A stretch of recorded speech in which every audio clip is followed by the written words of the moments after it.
On today's episode of The Front Row, we are at the Texas Tech University School of Music, and we're visiting with our special guest, Dr. Roger Landis. Roger, welcome back to The Front Row. Thank you for being our guest on the show today. Thank you so much, Clarence. So I know that you're professor of practice, but tell us, you're professor of practice of what? I'm actually a senior lecturer. Oh, okay. Yeah, All right.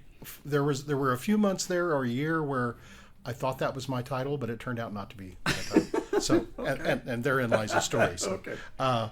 But I'm a senior lecturer. Most of my appointment here, most of my work at Texas Tech is teaching, but I also am a director of two ensembles here, both of which you have some familiarity with. Right. Yeah. Yeah, and one of those is the Balkan Ensemble, right? Ensemble, okay. Yeah. So they're giving a concert, and we want to hear all about that. Give us a little bit of history of the Balkan Ensemble and how you got that organized, and its sort of its purpose and how it became known as Balkan. Well, the music comes from the Balkan region, so Okay. It's Greece and Greece's neighbors to the north and slightly to the east. And we also kind of expand the definition to related musics that have some cultural connection. So we also play some Turkish music. Occasionally we'll play some Arabic music. Sometimes we'll play music from Spain or France, the Mediterranean regions, because there is some overlap. We've even been known to play the odd medieval tune and collaborate with the historical performance ensemble with Dr. Angelo Mariani. It's been a number of years since we've done that, and I think maybe we're due to do another one here. Great. So now that Excellent. I think about it. So the history of the ensemble is, when I was a graduate student here, I was not yet faculty. I was asked to teach our introductory course for new incoming undergraduate freshman music majors, which is a critical listening course. Mm-hmm.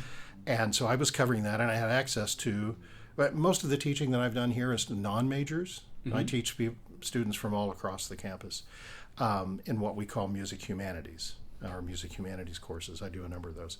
But at that time, in 2012, I think it was the fall of 2012, I was covering this because we had one of our colleagues in musicology who was on sabbatical, and her courses were being covered by the person who normally would teach this, and so they asked me to teach that introductory course.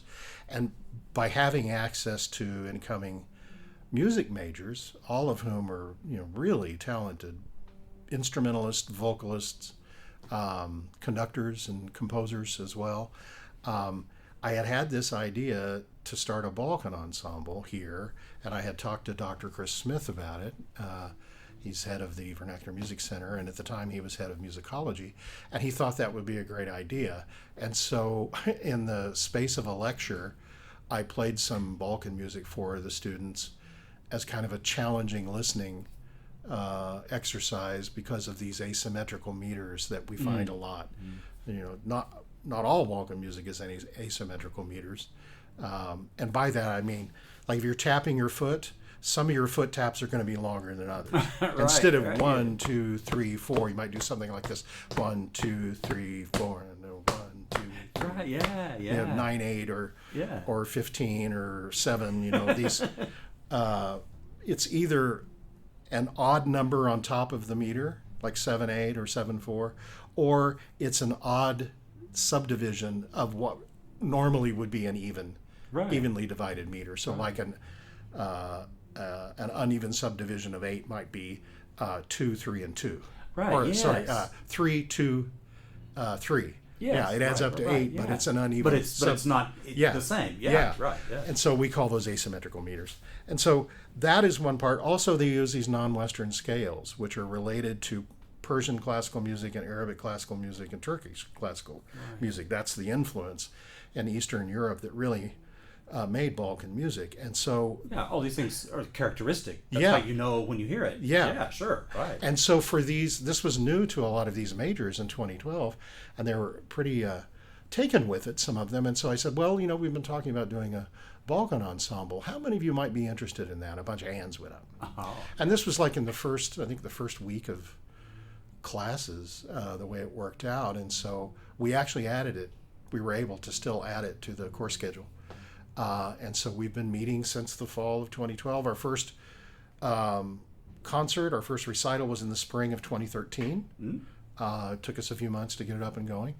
And so we've been going strong. We celebrated our 10th anniversary concert in April of 2023. And so it brings us up to our most recent concert was in April of this year. And for the first time, we were through the good graces of the School of Music and the college and the Vernacular Music Center. We were able to bring in 2 expert musicians, both of whom were born in Bulgaria, but they live here in the United States. And they sent us, we collaborated with them. They sent us all the material. They came in and we had 2 rehearsals with them and played a concert, and it was great. Yeah. And they were super, and they were really impressed with the students and community members in this ensemble.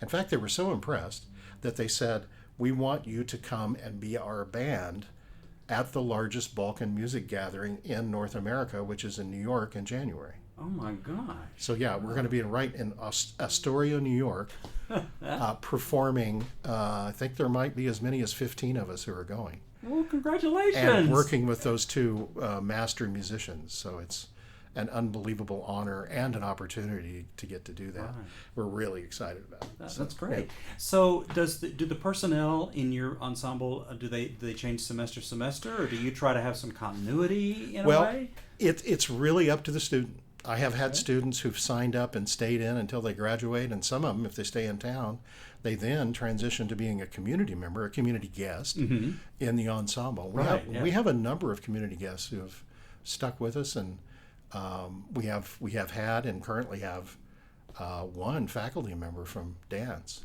Oh, wonderful! Great. Who's been in it. I think for almost 10 years. Oh my God! I'd have to ask her. Well, that's and we've had other community members kind of rotate in and out as they're, if they leave town, and the students come in, and some of them come in for a semester or 2 and kind of learn the lessons that Balkan music has to offer. One of the other aspects of it, and this is true of all Balkan music, is that there's improvisation. Ah, okay.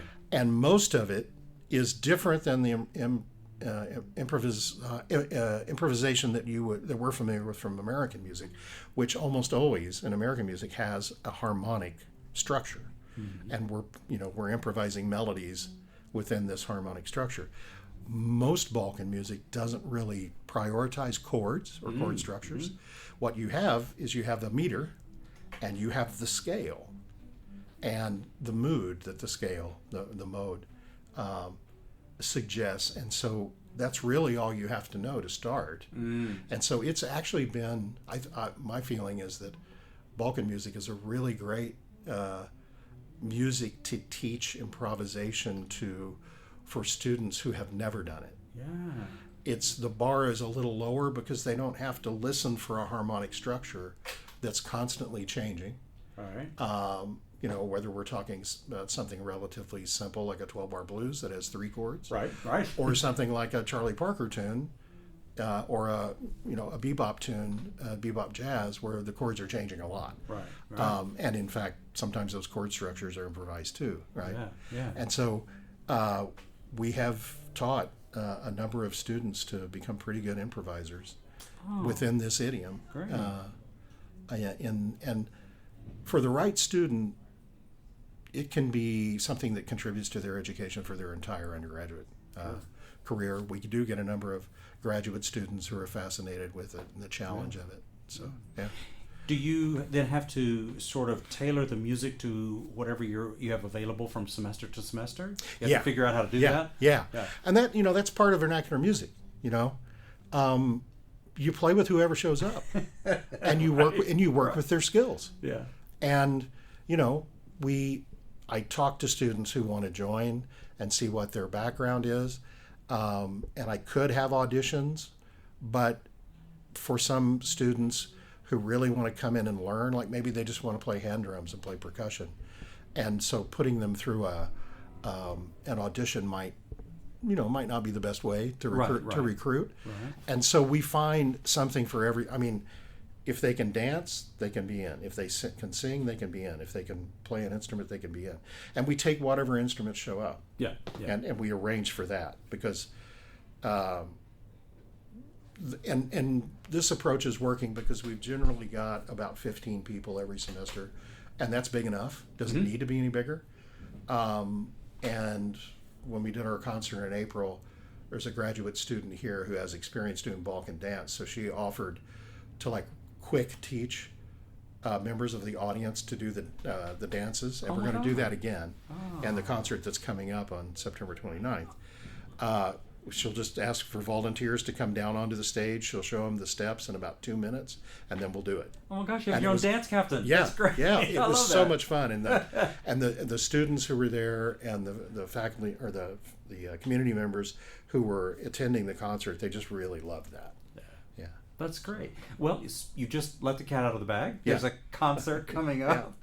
So give us all the details. Yeah, so it's at the newly and beautifully refurbished Himley Recital Hall here on the campus in the School of Music. It's on Monday, September 29th, and it begins at 8 p.m. and it'll last about an hour. It's about an hour of music. Okay, all right, and the complete company of your students will be performing, right? We have some new people who may opt out because one of the things that we do, and this is something I learned from Dr. Chris Smith, is that if you repeat your spring program in the fall, then you're not struggling to learn new music. And also, having learned it in the spring, you get another chance to perform it, and that deepens your knowledge of it, right? Right. And so when new folks come in the fall, if they're able to just jump in and read the charts and play along, they're welcome to do that. If they're not feeling confident and they want to wait until spring to perform, I let them do that. Yeah. Okay. So we'll have a mix. Great. Are there any established pieces that you're going to do? Anything that actually is titled or? Everything is titled. Okay. They're all from Bulgarian. Because our guest artists were Bulgarians, they chose all Bulgarian music, right? And they're all Bulgarian folkloric pieces, and they all have dances associated with them. We're not going to invite dancing on all of them because some of them are arranged to be a little more for listening. But we're going to have 3 numbers where we'll invite dancers, and our dance captain will be there. And there's a couple of old favorites, pieces that we've performed over the years that we thought we were not going to play again, but these 2 special guests knew that we knew them, and they said, please let us play those pieces with you. And so how could we say no? So those 2, they open and close the set, the concert. Those 2 pieces that we played for years, which they specially requested. So. Great, excellent. The concert by Texas Tech University's Balkan Ensemble is Monday, the 29th of September, 8 p.m. in the newly remodeled and refurbished Himley Recital Hall. Dr. Roger Landis is our guest. Thank you so much for being our guest on the show today, and best of luck in the concert. Thank you, Clint. It's a real treat to be your guest, so thank you.